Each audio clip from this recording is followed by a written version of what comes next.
Hello, BookTube. Got a little bit of an odd topic for a video here. I'll try not to make it long. There's a feature that you notice when you're on BookTube for some amount of time, whether you're watching BookTube or making videos or both, which is people will sometimes make videos and then disappear for a while. And sometimes it's a long while. Sometimes they disappear and they never come back. Sometimes they disappear for a long time and then they abortively make an attempt to come back and it doesn't go anywhere. There's a reason for that. Those of you who don't make videos might not be aware that the plastic space for making videos isn't just the filming, it's also the thinking about them, the planning of them, the uploading them, the caring about the response that they get.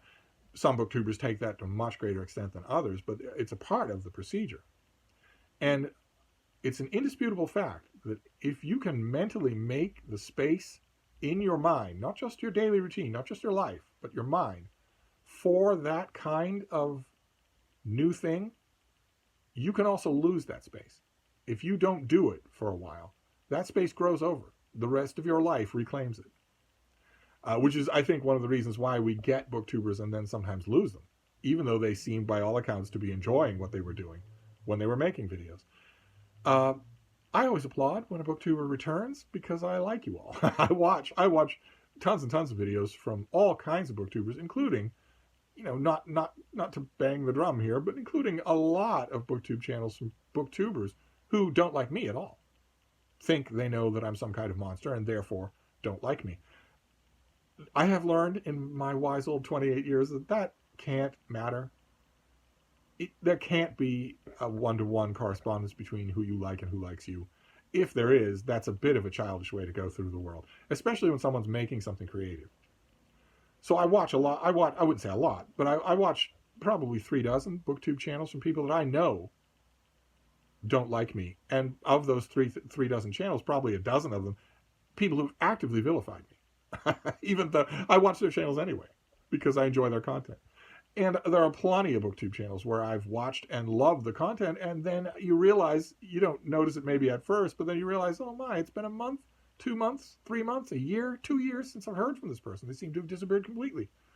So it's a cause for celebration for me when a booktuber comes back, even if they're not going to stay. And I noticed a few booktubers who've come back recently.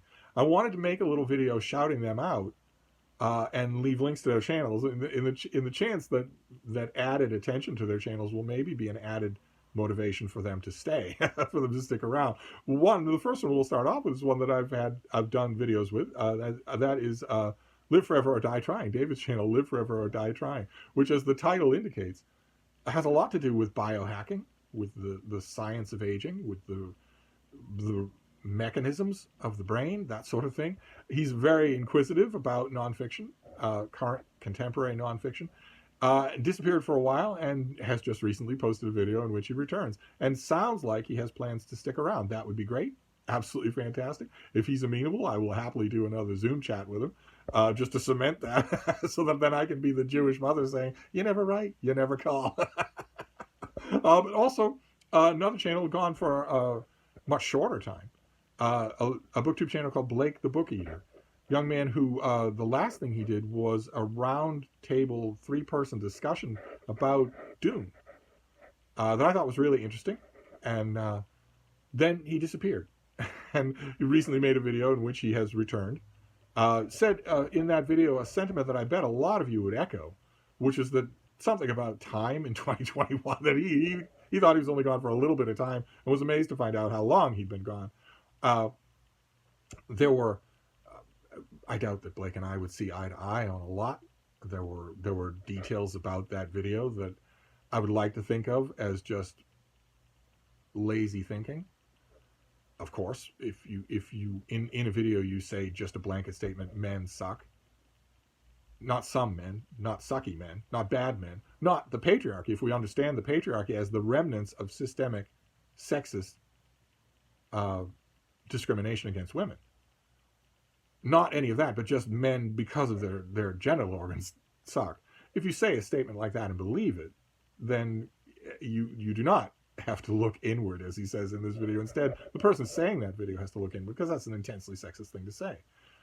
I'd like to think that that's just an offhand phrasing, especially since in the same video he castigates the patriarchy, which is a legitimate thing to do and isn't sexist at all. But the thing, those are minor coins of admission for me. The thing that I love about his channel is his sheer enthusiasm. When he loves a book, he really, really loves a book, and there's an enchantment to that. Even though, again, I don't think we would read a lot of the same books. So I was glad to see him back. Another booktuber a booktuber that I've watched for a long time, overjoyed to see her return. I hope that she sticks around. Louise, the big-haired bookworm, who made a video. I'll leave links to all of these down below. She made a video after a long hiatus,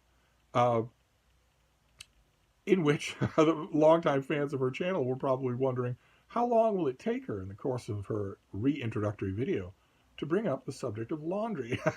She has a thing for laundry. And the answer to the question is about a nanosecond. But she is wonderful to listen to about books. She is such an enthusiastic, committed, involved reader. And it doesn't hurt that some of the books that she shows in the video that I'm linking down below, Rennie Erth murder mystery novels that she has in those gorgeous UK trade paperbacks. Oh my, it was eye candy to look at, in addition to listening to her thoughts on the subject. Then also Kathleen Ann, who is a lot of you, if you've been on BookTuber, might recognize her from comments, a frequent commenter on BookTube videos that she watches, but also a terrific BookTuber. Again, a passionately involved reader with a really tough assessing mind. One of the things I love about some booktubers are just purely intoxicatedly in love with reading, and they don't like it when they're not. They prefer to be cheerleaders of books and reading. There's nothing wrong with that, unless, again, I won't belabor the subject of Jack Edwards, the Demon Smurf, unless you're being a cheerleader for books you haven't read. Then it becomes bad. But if you read 6 books in a month, and 2 of them you really hated, there are some booktubers who just won't talk about the ones they hated because they want to be purely enthusiastic and upbeat. And I respect that. That is totally legitimate. There are others who are just going to put these books on the same butcher block chopping table in the kitchen as they do everything else. And the books are just going to have to fend for themselves. Kathleen Ann is very much one of those, and it's delightful to watch. And then we'll finish up of just a quick odd video about booktubers returning to BookTube. With a returning booktuber that I could mention in every one of these videos. I could do one of these a week, and I'd still be saying, so-and-so just returned, and that's, of course, Jason Harrigan. On his 20th or 30th BookTube channel, he just recently re-uploaded a video, the first one in a long time, where he just talks about books in his book-lined room, just talks about new acquisitions of books. I hope that he sticks around. Of course, this one is a little more personal than others. Jason and Mark and Sean D. Standfast and Todd Oval and I, we have a lifetime of reading behind us, and it's largely the same lifetime, so it's particularly enjoyable to watch his videos. And there's always material. You're always thinking about something. You're always reading something, or reassessing something, or moving something around. So I'll leave a link to Jason's channel, and I urge you to subscribe to him and everybody else here if you don't already, because maybe that'll be the little glue that we need to keep these people returning. That would be great. We need as many booktubers as we can get. We need more and more diverse voices, all of this chorus of readers that is so different from what BookTube was like even 5 or 6 years ago when it was 90% YA. Now we have readers reading everything in all kinds of registers, in all kinds of moods, all kinds of different kinds of reading, ways of reading. I never fail to learn from that chorus of different voices. So I want more voices. I want as many as we can get, especially if I already know that I like the person's content. Then I want that content to continue. I'm greedy that way. So I made just a return to BookTube video that I thought I would post here, and as I get my sea legs back underneath me. So I'm going to wrap this up for now, but I'll be back. Thank you, BookTube.